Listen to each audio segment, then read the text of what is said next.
Are you feeling stuck in your career or lacking employment at the moment? Experiencing symptoms of job dissatisfaction? You might be suffering from a common condition known as career stagnation. But don't worry, there's a solution. Monster.com.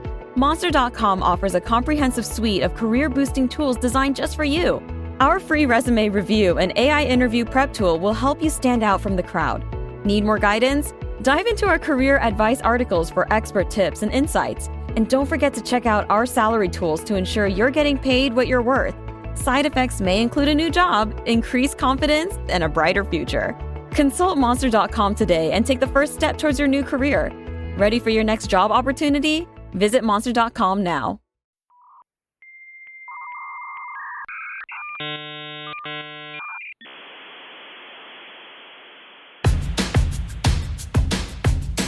I'm as mad as hell, and I'm not going to take this anymore! Hello, friends. Welcome back to the show. A couple of months ago, I had the privilege of speaking at a conference for a company called Quest Analytics. Not Quest Diagnostics, different company, Quest Analytics. And how best to describe what they do? They're kind of an urban planning healthcare platform that goes to communities in advance of setting up healthcare systems that meet the needs of the community. A little complicated, but a good example is if it's a low-income community or a Spanish-speaking community, they make sure that the infrastructure is set up to work with the culture of that area. It's more complicated than that, but joining me today is their CEO, Steve Levin, who I got to meet at that conference that I spoke at, live in studio. He's a really smart guy, and he's going to explain some of the good parts of healthcare. And yes, there are good parts of healthcare where if they don't do their job, they don't get paid. How wonderful. So buckle in. Here we go. Steve Levin. Enjoy the show.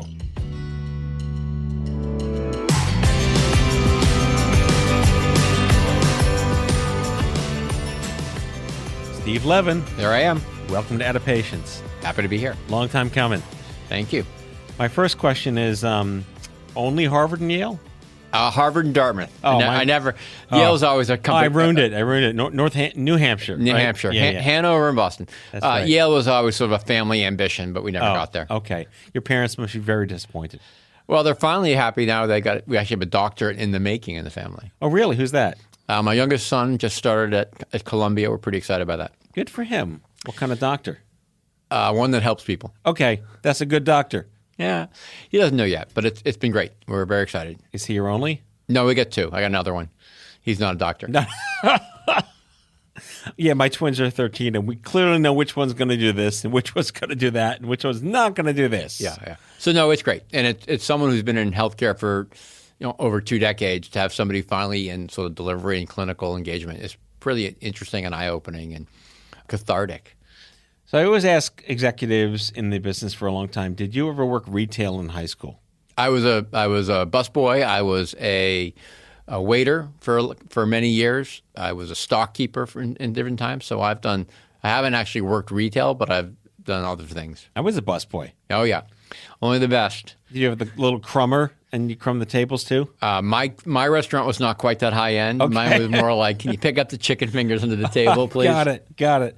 My dad sort of pulled a, what's it called, when like a nepotism thing when I was 15 and got me a job as a busboy at Staten Island Country Club. Ooh. Which was, fancy golf That's thing. fancy. And it was nice. And, they had like the napkins that you folded like swans and no one knew what was behind the swinging doors. And everything was, but humble beginnings, right? Yeah. No, look, I learned a lot, cleaning up after people's dinner, serving them, working in the kitchen and the people that had been there for years. And, I was a summer employee, so it was interesting. Learned a lot about me, learned a lot about others. And people skills. People skills. Tolerance. People, not just tolerance, just sort of effort. And, it's where I sort of have come to the belief that everybody, again, millions of people in the world, billions of people in the world. And so no such thing as an average and, no rule fits everybody. But I, generally speaking, think people are pretty good. Is that Machiavelli? Man is inherently good or evil? I forget which one. Probably one of those. I like to think of that everybody is well-intentioned. They they're trying to do their best in their context and sort of work to their better interest. I was a fan of, I think I wrote maybe a paper on this, on how life is a bell curve meets Plinko from Price is Right. You can never really know what's going on. Right. The Price is Right. That is a moment in time. And Bob Barker, right? Oh, yeah. Rip Bar, as of this taping, Rip Bar Barker. Yeah, nice. So that was a legacy that kids today don't appreciate. And sort of how many times did you scream at the people in the final show, the final bid, and like, right. Oh, that's way too low. The Showcase Showdown. That's the Showcase Showdown. And you're probably in a space where like, well, how much is that? It's $5. $5.01. Right. Everyone knows. And you always knew you wanted the second showcase. Yes. You never wanted the first one. No, the first one was like the furniture no one wants. And right. The second one was the car. Right, exactly. Yeah. Oh, the second one was better. Or, remember on Wheel of Fortune where you like, in the original Wheel of Fortunes, like they gave you the money, like the rotator. You had to go shopping. Yeah, you went the thing rotated. I'll take the knife and the blender and the bear rug. And how much do I have left? Right. I'll have that on gift certificate. On gift certificate to serve as merchandise. Right. That show is still on. It still amazes me. Yeah. It's still Pat and Vanna, but they've simplified it, right? We just hand out money now. Yeah, they may. I mean, so I've been doing the New York Times crossword puzzle since I was in high school. And on the app, if you have the New York Times crossword puzzle app, it goes back to 1993. All the puzzle, every single one from 93 onward. And, the Monday puzzles back then were as hard as the Friday puzzles they are today. So they've dumbed down the New York Times crossword puzzle. So there you go. There you go. Anyway, we digress. The over-under. The over-under. So I wanted to talk about how you leaped directly into like the business world right out of school. Is that what you wanted to do, or did it just happen that way? Or talk us through that. It didn't just happen that way. I was sort of an engineer. I was not really a very good engineer. So engineers who are listening are like, yeah, I was a Bachelor of Arts in engineering, which means I sort of I understand the math. I sort of can do the conceptual stuff, but you don't actually want me to build anything or fix anything or design anything. But I just like the math and the structure of it all. But I always sort of thought I was going to go towards business and sort of something like that. I grew up in a family had run a small business, and so I sort of had that in the upbringing. I think people learn from their parents and their communities. Well, I have a BA in music. There you go. There you go. So the BA rings true for me, and I feel like all the skills I built in 25 years have nothing to do with what I learned, and it's all trial by fire, right? Yeah. Look, I just, I ended up in business because I liked problem solving. I thought it was sort of interesting, and sort of I became a consultant, which means if you give me your watch, I'll tell you what time it is. Right. But I just smart people who in hard problems, and people who were looking for things to be constructed and structured and designed and sort of fit my head. So what were the specific issues of the 90s that you were working on that probably matter today? Some of them are, a lot of them, they endure. So I spent some time in the steel industry in the U.S. thinking about foreign import and sort of the kind of the technology shifts that were occurring. So blast furnaces to continuous cast steel, and sort of what was going to happen to auto steel. And so the idea of technology and disruption was a pretty common conversation, and we were at the forefront of what was going to be a globalized industry.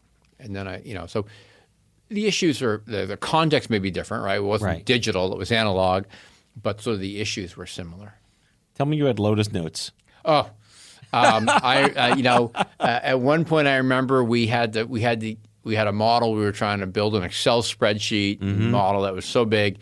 We needed to get a even bigger PC, so we had to wait for the Compact to come out.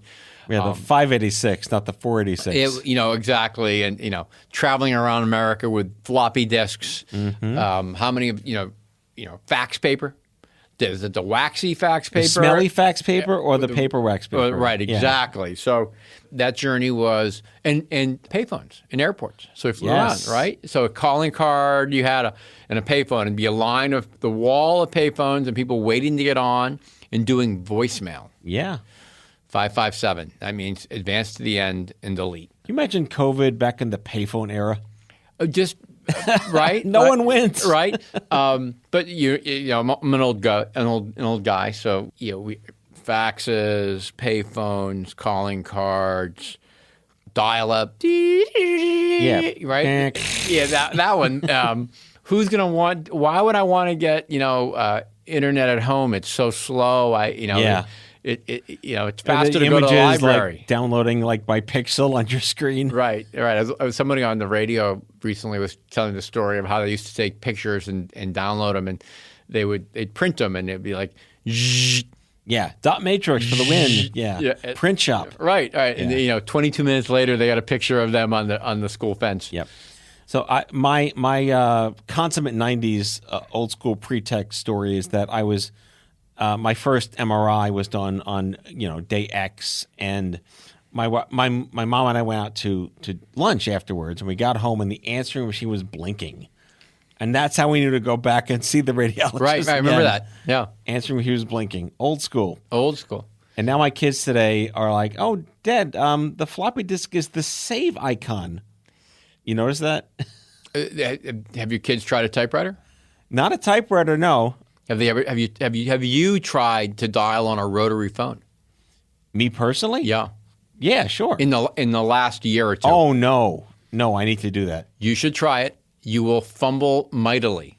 Will the arthritis kick in immediately? But that was when we hated their phone numbers if they had too many nines in them. Well, I tried this in a bizarre way recently, and I couldn't actually dial properly. Really? It's so slow, right, and mechanistic. Yes, that you're going to discover like 1 3 1 2 8, and it's gonna slip, and it's really hard.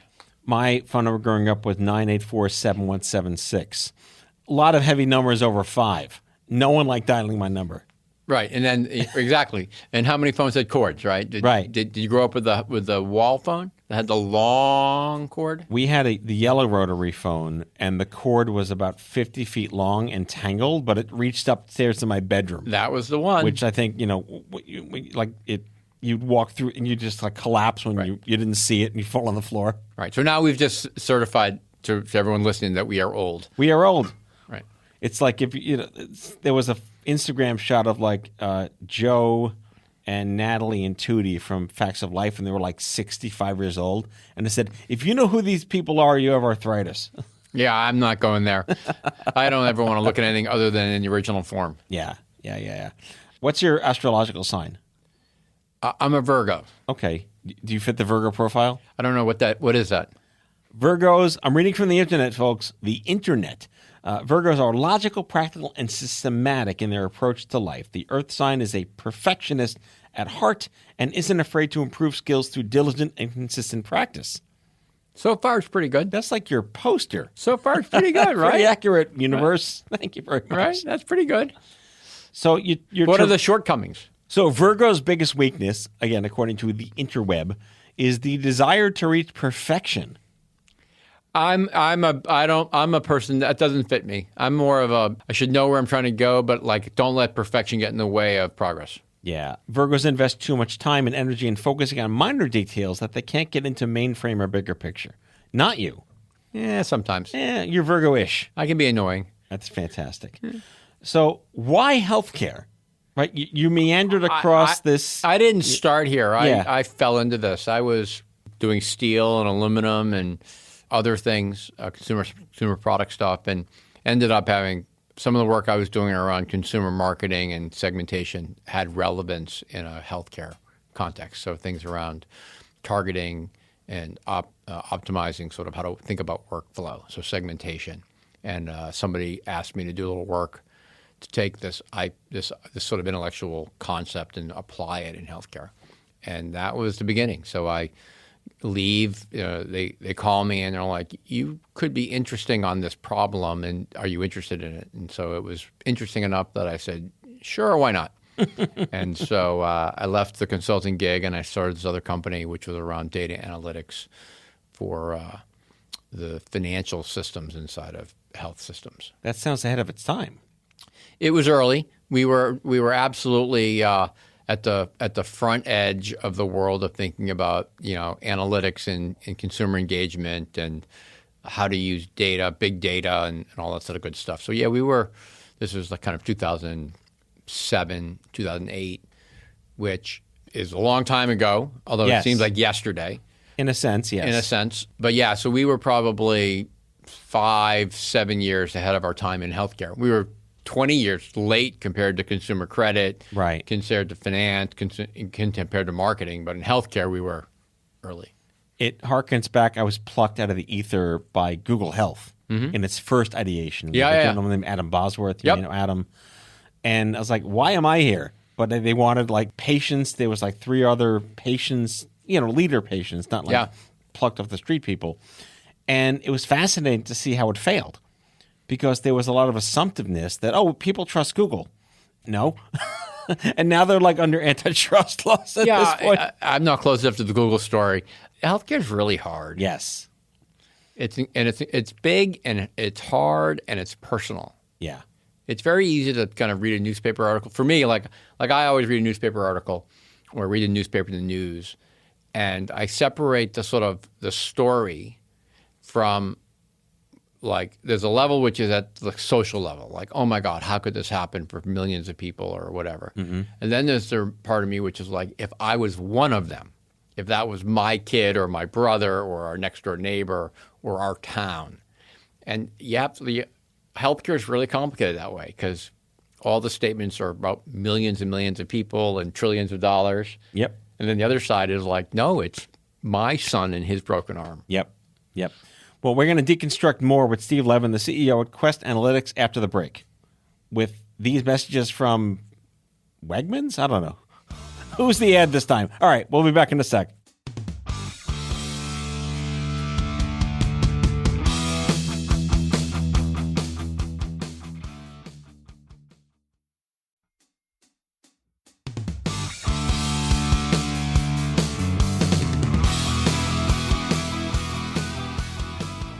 All right, so we've established that healthcare's messy. I was unaware, but No one knew that. I've been edified. I'm so smart. Clearly, you've done a good job. So we discussed before the show, and as of this taping, I'm going through my own personal nonsense with a payer. First time in my career, surprisingly, that I'm dealing with this and not other crazy things. But your problem's more than just a payer.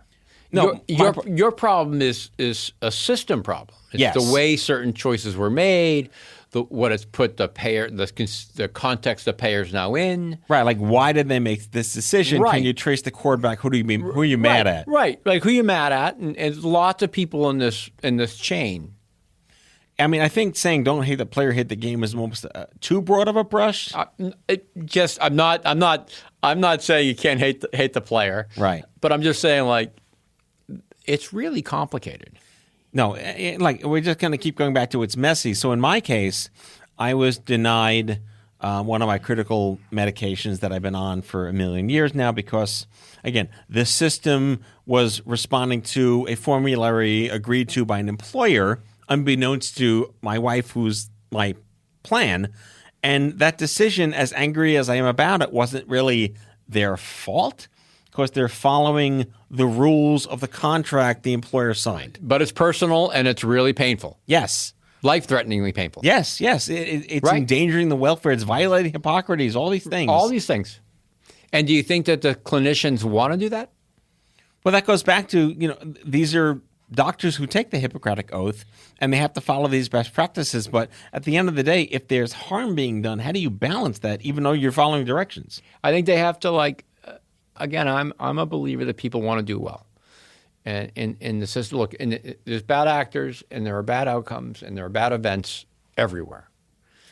But if I think about it, 98% of the people, I believe they want to do well. Maybe they don't understand. Maybe they didn't have the information presented to them at the time to make a different decision.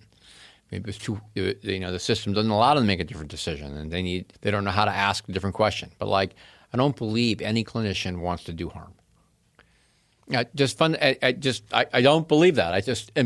Whether I don't believe it or I don't want to believe it, I can't go through life. This is my Virgo thing. Yeah, you're right. okay. I'm there a you go. Virgo. Go back to Virgo. I'm connected together. All back together again. like I have to believe that my counterparts want to do well, that they are trying in their heart to help me, especially if they're going to wear a white coat or scrubs, that they're there to help. And they get just as frustrated as we do as patients. Absolutely right.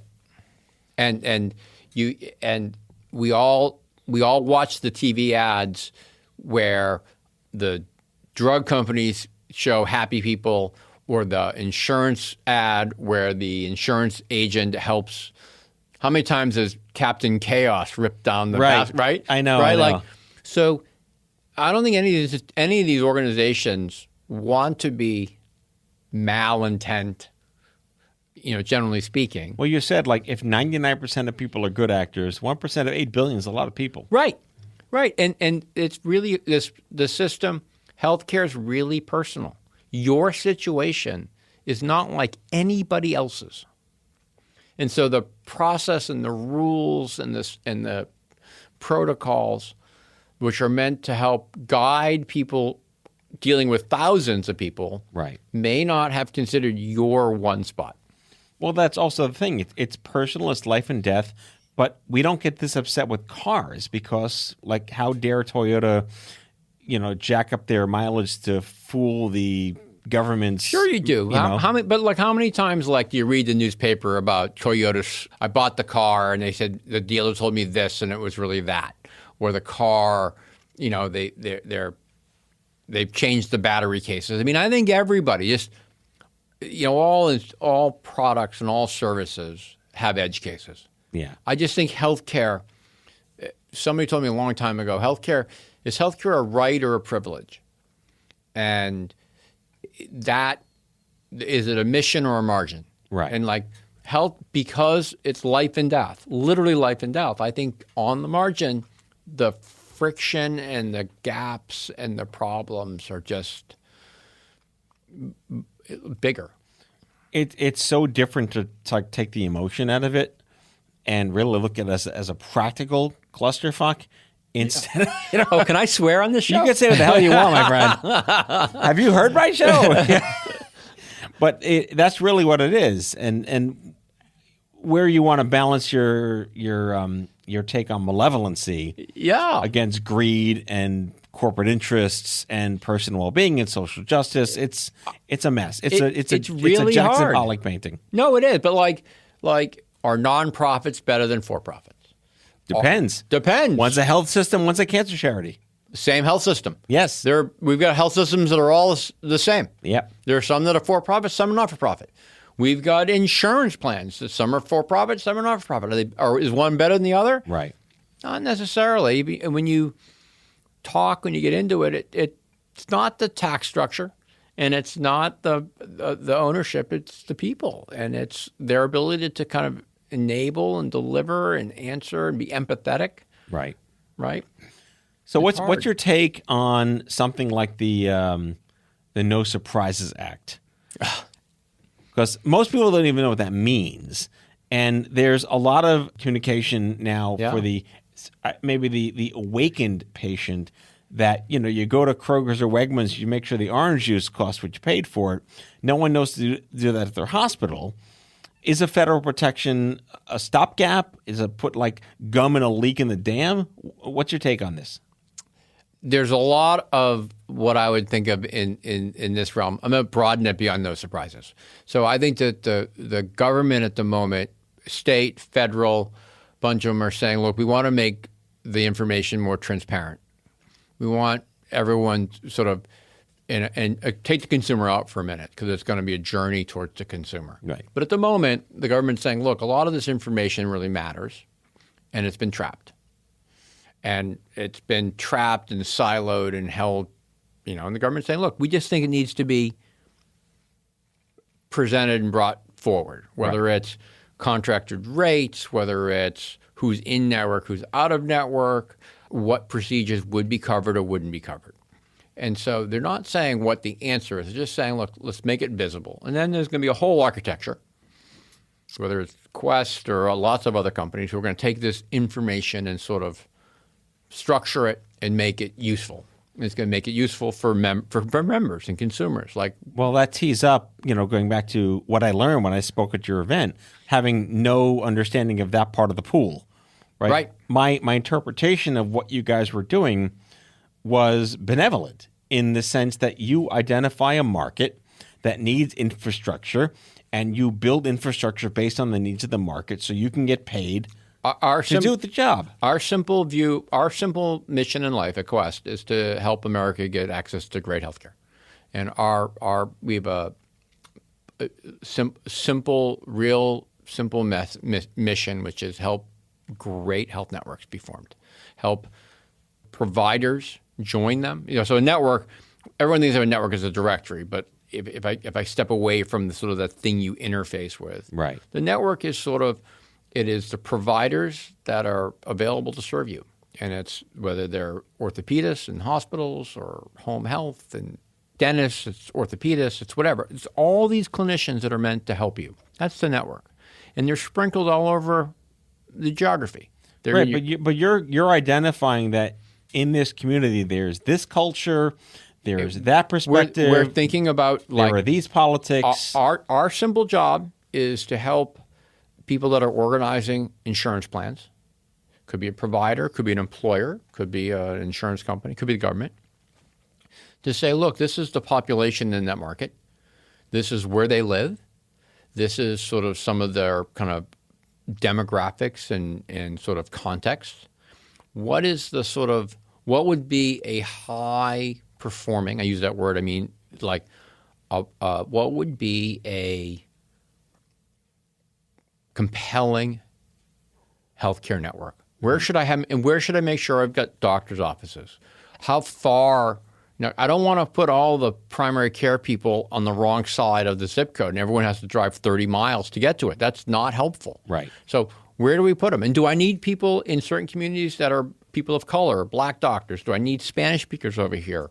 Do I need to have extra endocrinologists? Make sure I've got more endocrinologists in this market because we've got more diabetes. Like our job is simply to help the people that want to deliver networks and build better access, do it better, meet the needs of America's Americans. And the network is sort of this interesting shared thing. Employers or governments or sponsor them, payers organize them, providers participate in them, and members experience them. It's like the thing on which healthcare is riding. Products ride on top of it, and our health, your health, and my health is in it. And great networks make a difference. Your inner Virgo and engineer come in handy because this is almost like a bit of urban planning too. Oh, it's totally. This is about time and distance and access. And are there train stops nearby or buses? Does everyone have to drive? And there are care deserts in America. We hear a lot about food deserts. Right. There are places in America where there aren't endocrinologists, and so are the PCPs delivering it, or do we have to go somewhere else? And telehealth. So that's another piece. It's digital. Like, what is telehealth doing in the world of network design? There are some places where digital engagement, whether it's an internet or telephone, can make a difference. Lots of things that it's hard to do surgery on the internet. But this also includes like infrastructure, right? Working with like the cable companies or the internet companies, the ISPs. You have to be, if you're building a network or thinking about those care deserts, you need to be thinking about if I make it telehealth, do these people have high-speed internet or not? Right. Yeah, so the network is sort of a really important thing, much more nuanced and textured than simply a list in in an online directory that you search. And there's a lot of people that have it makes a big difference. It really important. And I would imagine you're always tinkering with it too because it changes on a day-to-day basis. I use the word drift. Okay. And I think there's a lot of drift in this problem. So there's new doctors coming out every 6 months. They graduate, right?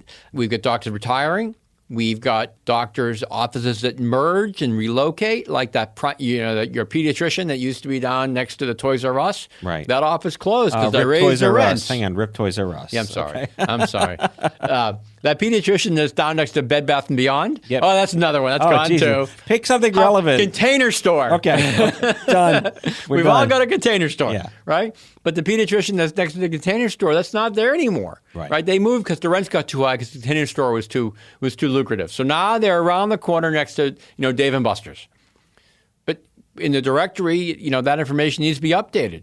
Yesterday they moved, so tomorrow it needs to be changed, right? Yeah. And so there's a drift on the providers. 2-3% of the information changes every month. And then there's a drift on the members, like your membership, like the membership that's part of the plan yesterday may be different tomorrow. Maybe there was a marriage. Maybe there was, people joined, like they had an open enrollment period. Maybe a new employee. So like all this, I think of it as drift, and both sides are drifting. And so you have to be dynamically keeping the network fresh. Yeah, it sounds like an extraordinary struggle. But how many years has Quest been around? North of 20. Okay, so you probably have most of it down from a relevancy perspective. Right? You know what to expect when you're not expecting to what expect. Yeah, but look, we're really good at this, and the team that I work with is incredible. They are passionate. They are fixated on the problem of 300 million Americans and helping them get health care. And we do an incredible job keeping our clients happy, trying to make this problem, which is quite complicated, easy. But it's a constantly changing problem. So COVID has demonstrated sort of in the delivery challenges and the unevenness of some of our infrastructure, the challenges culturally, so that the problem of what tomorrow's great network looks like is different than the way we thought of it yesterday. We're always getting smarter. So let's end on something positive. All right, I'm a positive guy. I don't know if you've noticed It's that Virgo part of you. I'm a cockeyed pessimist. I'm just Gemini. Look, I can read the newspaper every day. I can listen to stories and say, "Oh, isn't that terrible?" Or I can look at it and say, "Here's a chance to get better. Here's an opportunity. Here's where we could go." I fundamentally have to wake up in the morning and believe that that the people I work for, the people that work for me, the people I partner with, the organizations I work with are intending to do well. Well, on that note, I will agree to disagree to agree. All right. I'm not sure where I ended up, but I got you. We're good. That's all good. That's all good. But I'm so thrilled to have you in the studio finally. Thank you again for the opportunity to speak to your community earlier this year. It was a real privilege. They loved it. Again, our community was a bunch of folks who are building networks and trying to think about how to oversee networks and ensure that the network meets the public interest. And they are incredibly inquisitive and passionate about hearing how it's working, like what's good and what's bad, what can be changed, and sort of understanding that. They're incredibly passionate, well-intentioned people. All right. Steve Levin, father of a future doctor. Hopefully. CEO of Quest Analytics and former busboy. Thank you so much. My pleasure. Thank you for for having having me. me. Patience, my friend. Be well. All right. Bye, everyone. See you next time.